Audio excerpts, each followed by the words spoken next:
Isa sa mga dahilan kung bakit ka nagkaka-high blood dahil kulang ka sa pag-intake ng tubig.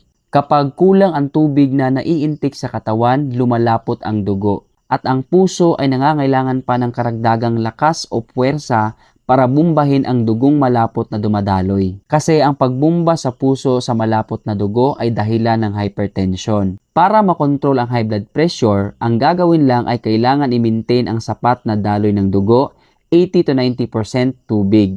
Dahil kung malabnaw ang dugo, mas nakakapahinga ang puso at hindi tataas ang blood pressure. Paminsan-minsan ang pagtaas ng blood pressure ay normal lang kasi iba-iba tayo ng presyon sa dugo dahil yan sa mga activity na ginagawa natin. Hindi lang yan, isa sa mga factors ay ang ating emotion. Kaya nagtitrigger ang ating dugo at tumataas. Ang pinakamagandang oras para i-monitor ang iyong blood pressure ay sa umaga bago ka tumayo kasi wala pang physical activity na nangyayari